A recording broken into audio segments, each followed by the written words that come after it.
condition. So, and it's kind of unfortunate in some sense because it means you can't be satisfied with what you've got. But how the hell can you be satisfied with what you've got? Because you've got problems coming your way.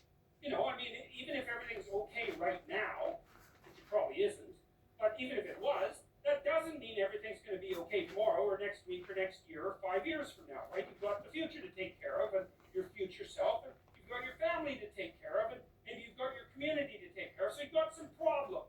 And so the way things are isn't good enough. And so you're going to fix them a bit. And so then you fix them across different levels of resolution. And you do this, technically in this manner. So you identify where you are. One thing you might think about is if you're mixed up, one of the problems you might have is that you don't know where you are. Lots of times people have to go to therapy or talk for a long time to someone to find out where they are, because your experience might have scattered you everywhere, and you feel that you come apart at the seams, right? That things have fallen apart around you, that you're in chaos. You don't know where you are, and so then you're in trouble, because how the hell are you going to plot a course forward into the future if you don't know where you are? And so maybe you have to bring yourself up to date. The proper route forward for the redemption of the individual and for mankind as a whole is as a consequence of the redemption of each individual. And I truly believe that. And I believe that that occurs as a consequence of adherence to the truth and courage in the face of being. That's rule one, right? To stand up straight with your shoulders back, is to take on the onslaught and to enter the contentious ring and to do more than your best, because your best isn't enough, because your best isn't as good as you could be. You have to push yourself past that, and that's, as far as I can tell, where you find what you need in life. You find the meaning that sustains you in life, and you find the patterns of action that redeem the world, both at the same time. I mean, life is a very difficult business. It's fatal, and it's full of suffering, and it's full of betrayal and malevolence.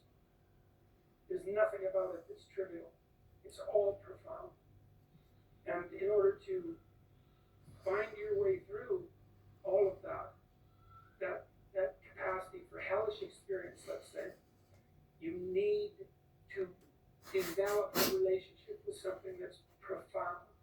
And you can. You have that capacity. And what could be more profound than the truth? And what would you rather have on your side? And you might say, well, that's obvious, and of course everyone should do that. And then you need to know why you don't. And the answer is, well, the burns are still healing. It's like, well, there's no shortage of deadwood to burn off. And there's no shortage of pain when the deadwood burns off. And that's what makes people afraid of the truth. And so, what's the decision that you make? You decide to believe. It's a risk, an existential risk. It's an act of faith. You believe that the truth can set you free. You believe that people have an intrinsic divinity about their soul. You decide that you're going to live in that manner, and that you're going to let everything about yourself that isn't worthy of that goal die. And that might be almost everything that you are. Say you've got a 3-year-old kid and their room is chaos, right? There's monsters are going to be coming out under the bed in no time flat, unless that room gets some order in it. And so you tell the kid, clean up the room. It's a mess. And you leave and you come back and the kid's like throwing Legos everywhere. They're not cleaning up. And then you think, that's a bad kid. That's bad theory, eh? Because if you want to have a good fight with someone and destroy them, then that's what you do. You don't bother with the subtleties down here. You just go right for the jugular. It's like you're a bad, stupid kid. You've always been that way. You're hopeless. There's not a chance of teaching you anything, right? And that way you can nail the past, the present, and the future all in the same insult. You've always been a terrible person. There's no teaching you, and your future's going to be exactly the same way. Then the only thing the person can do, if you do that to them, is hit you. Because that's it. There's no coming back from that. You've boxed them completely in. So if you want to have a really unproductive argument, you go right for this. Past, present, and future, that you're not a good person. Demolish their entire conceptual structure and expose them completely naked to chaos. It's like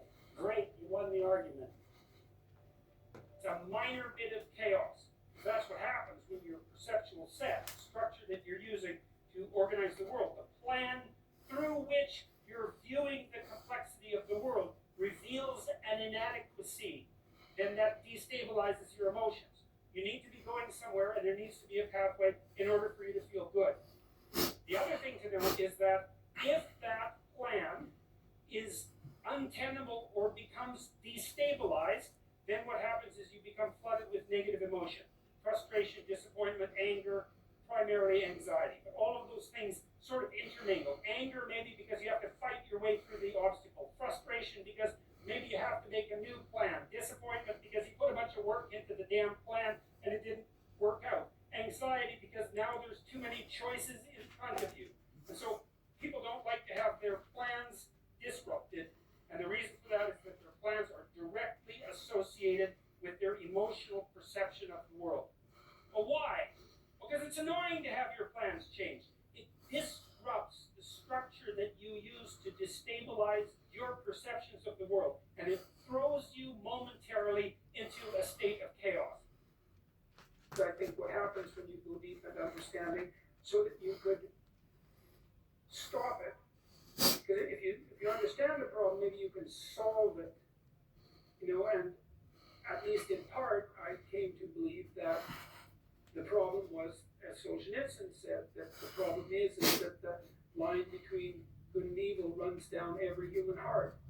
And I was reading Jung at the same time, when he believed that the human soul was a tree whose roots grew all the way to hell, and believed also that in the full investigation of the shadow, which was the dark side of the human psyche, was that it was bottomless, essentially, that it was like an experience of hell.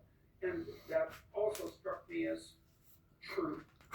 And that the way to stop those sorts of things from happening was to stop yourself from being the sort of person who would do it, who would even start to do it. Because the other thing you learn when you learn about atrocities of that sort, for me it was a matter of understanding that the way to stop such things from happening, the way to remember properly, is to understand that you could do it, that you could do those terrible things, because the people who did them were like you.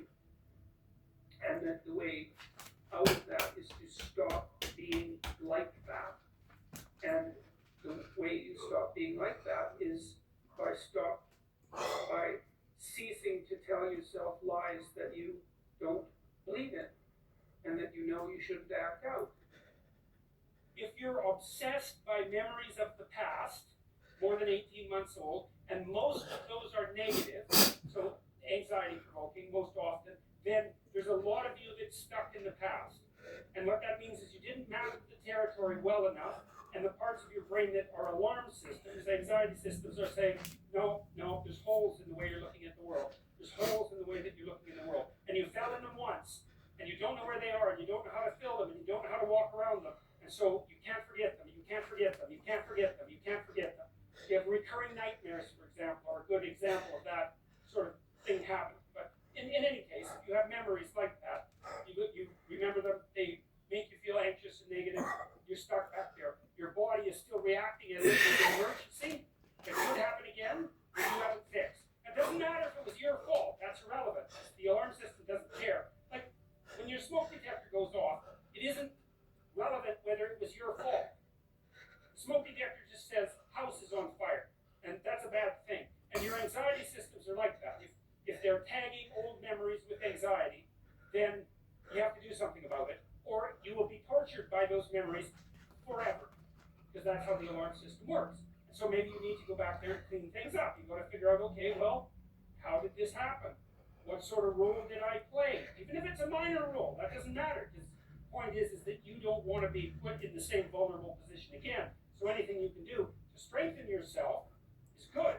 And often if it's a really old memory, like maybe you were a child, you're not a child now. So you probably have a variety of techniques at hand that you could use to deal with a situation like that if it came up now. And so you have to update that part of your brain that still thinks you're 4.